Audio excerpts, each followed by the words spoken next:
2025년 8월 3일 일요일 아침 9시 반이고요. 서울 시간은 같은 날 일요일 밤 10시 반쯤 됐겠네요.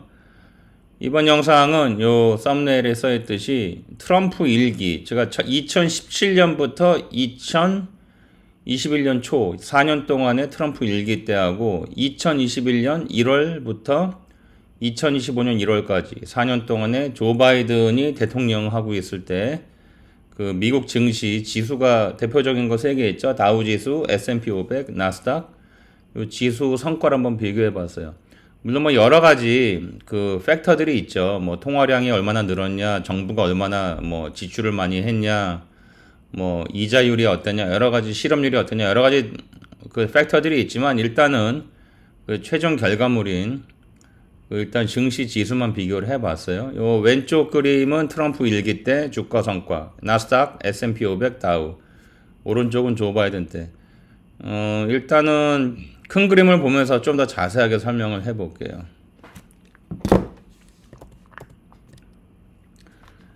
트럼프가 2017년 1월 20일 취임을 해서 2021년 1월 19일까지 일기 행사를 했는데 그 대통령직을 일단은 뭐 데이터는 야후 파이낸스에서 받았고 그래프는 파이썬으로 그러는데 야후 파이낸스에서 그 주가 데이터는 그 비즈니스 데이 때만 주가 데이터가 존재하니까 휴일 이런 거는 다 빼요. 그래서 1월 20일 취임식을 했는데 일단 주가는 1월 23일부터 존재합니다. 그리고 1월 19일까지 재임을 했죠. 근데 일단은 1월 19일이 그때가 휴일이고 뭐 하면은 주가는 없으니까 2021년 1월 15일까지 비즈니스 데이라서 존재를 하고 주가가 자 나스닥이 134% 수익이 났어요. 많이 올랐죠. 그리고 참고로 그 회색 막대는 코로나 바이러스 리세션 2020년 3월 4월 딱 2달 동안의 짧은 리세션이 있었죠. 그때 뭐 한 달 만에 S&P 500 지수가 막 33%인가 하락하고 그랬었는데 이렇게 떨어졌었고 S&P 500 지수가 반올림에서 66% 오렌지색 다우 존스 인더스트리얼 에버리지 다우 존스 산업 평균 지수가 56% 녹색. 그래서 나스닥이 134% S&P 500 지수가 66% 다우가 56% 이 정도 올랐다. 4년 동안. 그러면은 2021년 1월 20일에 조 바이든이 취임을 했고 2025년 1월 19일까지 재임을 했는데 그 기간 동안에 어땠냐? 참고로 조 바이든 얘는 돈을 엄청나게 뿌려댔습니다. 재정 적자가 엄청나게 늘었어요. S&P 500은 56% 올랐다. 나스닥은 45% 올랐고 다우는 39% 올랐다. S&P 500이 56%, 나스닥 45%, 다우가 39%. 그리고 트럼프 때 다시 트럼프 때로 돌아가면 2017년부터 21년까지 나스닥은 134%, S&P 500은 66%, 다우는 56%. 그러니까 단순 비교만 해서는 트럼프 때 증시 성과는 조 바이든 때보다 훨씬 좋았다. 특히 나스닥은 134%니까 조 바이든 때의 3배죠.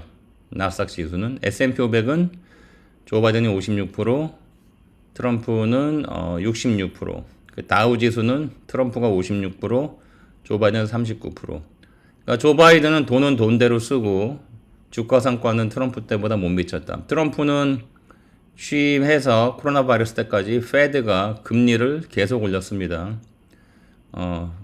페드가 안티 트럼프죠. 페드는 이 자본시장 쪽, 그러니까 이 금융통화 정책 쪽에 딥스테이트가 꽉 잡고 있죠. 안티 트럼프. 그러니까 안티 신세력이죠. 여기는 수구 세력이죠. 그러니까 뭐 얘기하면 길어지는데 일단은 그 민주당 쪽하고 공화당 내 터줏대감들이 있어요. 3대 4대째 해먹고 있는 그 부시 일가, 맥케인 일가 이런 일가들이 있죠. 3대 4대째 공화당 터줏대감 하고 있는 그런 좋게 말하면 정치 명문가, 나쁘게 말하면은 3대 4대째 해먹고 있는 그런 애들. 걔네들이 2016년 말 대통령 선거 때도 그렇고 이번에 2024년 11월 선거도 그렇고 2020년 11월 대통령 선거 때도 부시 일가, 존 맥케인 일가, 그 외에 공화당 내 여러 터줏대감들, 걔네들 대놓고 민주당 후보 유세 선거하러 같이 다녔습니다. 공개적으로 우리 집안은, 우리 부시 집안은 트럼프에 반대, 그리고 대놓고 민주당 후보 선거 유세 같이 하러 다니고 그랬었어요. 걔들은 지금도 공화당입니다. 걔네들하고 같이 괴를 같이 하는 애가 지금 페드 체어 제이 파월이죠. 제이 파월. 걔가 금리를 안 내리고 버티고 지금 ECB 유럽중앙은행하고도 한 2% 차이 나죠. 미국 금리가 ECB보다 지금 2%더 높죠. 한 4.25에서 4.5% 사이죠. 미국이 4.3% effective Fed로에서 4.33%인데 지금 ECB보다 2%더 높고. 그러면 제이 파월이 왜 금리 안 내리고 버티고 있냐? 왜냐면은 민주당하고 공화당 내 안티 트럼프 세력하고 제이 파월 얘들하고 짬짬이가 돼가지고 당연히 뭐 CNN, ABC, MBC, 뭐 CBS 그 외 온갖 그 미국의 레거시 언론들, 기득권 언론들, 걔들은 다 안티 트럼프죠. 걔네들하고 다 서로 이제 짬짬이가 돼가지고 내년까지 최대한 금리 안 내리고 오히려 올리든지 절대로 금리 안 내리고 버텨서 미국 리세션 빠뜨려가지고 내년 중간 선거에서 하원을 뺏어오자. 그게 걔들의 목표예요. 그래서 지금 제이 파월이 금리 안 내리고 버티고 있는 거는 그건 정치 아젠다지 그 금융 통화 정책 아젠다가 아닙니다.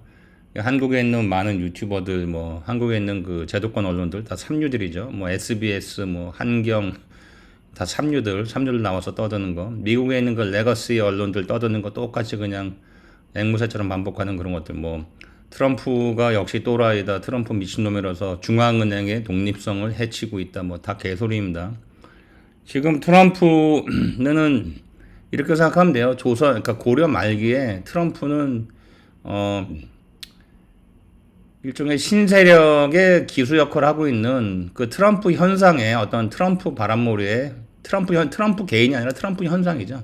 트럼프 현상의 어떤 그 상징적인 인물이고, 물론 실제 실권도 행사를 하고.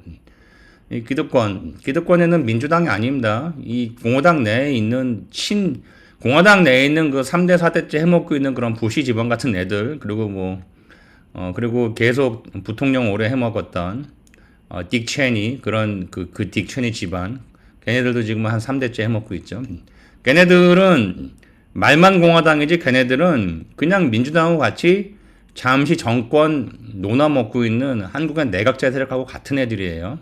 영원히 우리 집안, 영원히 우리 세력이 끝까지 죽을 때까지 해쳐먹자. 그러니까 걔들의 이 영생 그 권력 집단을 유지하자. 이게 걔들의 목표이기 때문에 한국에 있는 내각제 세력이 그런 놈들이지. 김무성이부터 이런 유승민 이런 애들. 그러니까 걔들이 항상 민주당하고 뒤로 짬짬이 야합하잖아요. 한동훈 이런 것들 내세워가지고. 그런 것처럼 걔들은 개혁 대상이기 때문에 근데 거기 끝까지 지금 그 트럼프의 신세력이 공화당에 장악을 했고 그리고 그 신세력이 일단 행정부 수장이니까 트럼프가 그러니까 하원 상원을 일단은 공화당이 가까스로 머저리티 다수석을 유지하고 있는데 그런 정치 입법 권력의 다수 머저리티는 가까스로 이 신세력이 지금 잡았고 이 신세력이 아직 확보하지 못한 그 금융통화 정책 권력은 아직 구세력이 못 주겠다고 버티고 있는 거고 그게 금리 안 내리고 버티는 걸로 나타나고 있는 거예요. 왜냐면 걔들은 끝까지 내년까지 어떻게 어거지로라도 금리를 안 내리고 버텨가지고 미국 경제 리세션 빠뜨려서 트럼프 이제 그 신세력이 하원에 있는 가까스로 유지하고 있는 머저리티를 다시 뺏어와서 트럼프를 식물 대통령으로 만들겠다. 하원 뺏기면 식물 대통령 됩니다. 윤석열이 3년 동안 식물 대통령이었잖아요. 국회 입법 권력이 사실은 다 실권을 갖고 있었고 그런 것처럼 이 지금 신세력과 구세력의 이 총성 없는 내전 중인데 가까스로 신세력이 입법 권력과 사법부 권력 그리고 이 행정권, 그러니까 이 트럼프 정권이니까 행정권을 확보했고 아직 확보 못한 게 구세력이 끝까지 못 내놓겠다고 버티고 있는 게 바로 아까 얘기한 대로 금리 정책, 통화 정책 결정권인 페드 체어 자리입니다. 하고 FOMC. 금리를 결정하는 건 페드가 정하는 게 아니에요. 원칙적으로 얘기해서 금리를 정하는 거는 페드 내에 FOMC가 정하는 거지 페드가 정하는 건 아닙니다. 하지만 페드 체어가 FOMC 체어도 같이 하고 있으니까 일단은 우리가 그냥 FOMC, 페드 내 FOMC가 금리를 정하는 건데 그냥 페드가 금리를 정한다고 통상적으로 얘기를 하는 거죠. 여하튼 간에 그 통화 금리 정책 결정권을 아직 신세력이 못 뺏어온 거예요. 그 내전을 벌이고 있는 거고 왜냐면 그 통화금리 정책이 중요하죠. 왜냐면 금리를 안 내리고 버티고 올린 상태로 버티면은 경제가 결국엔 리세션 빠지니까. 자, 이번 영상이 여러분들에게 어떤 재미를 주었고 새로운 인사이트를 주었으면은 자, 이 구독, 좋아요, 알림 그리고 널리 알려주세요. 일단 결과만 보면 트럼프 일기 때 주가 성과는 조 바이든 때보다는 좋았다. 그게 뭐 모든 걸 다 이렇게 설명해 주는 건 아니지만 여러 가지 팩터들이 있지만 일단은 마지막 결과물인 이 주식 시장 지수 성과만 본다면 트럼프 일기 때가 훨씬 좋았다. 조 바이든 때보다. 조 바이든 때는 페드가 엄청나게 도와줬지만 트럼프는 페드가 도와주질 않았죠. 그때도 제이 파월 그 페드 체어 제이 파월을 임명한 사람이 트럼프 일기 때 트럼프 자신이었지만 그때는 일기 때 트럼프 주변에 자기 세력이 없었습니다. 그래서 트럼프 일기는 4년 동안 진짜 이 디제스터였어요. 인사 디제스터. 그 공화당 내 터줏대감들이 이 사람 국무장관으로 써, 이 사람 무슨 장관 써, 법무장관 써. 그러면 트럼프 자기 세력이 없었기 때문에 공화당 내 터줏대감들이 쓰라는 걔네들이 다 3대 4대째 해먹고 있는 부시 집안하고 친한 그런 애들 갖다 쓰게 된 거죠. 트럼프 일기 때. 그러면서 완전히 인사가 다 엉망이 돼버렸는데 트럼프 이기 때는 트럼프가 자기 세력을 가지고서 자기 사람을 쓰는 거죠. 그게 1기와 2기의 큰 차이다. 자, 이번 영상이 어떤 새로운 인사이트를 주었기 바랍니다. 감사합니다.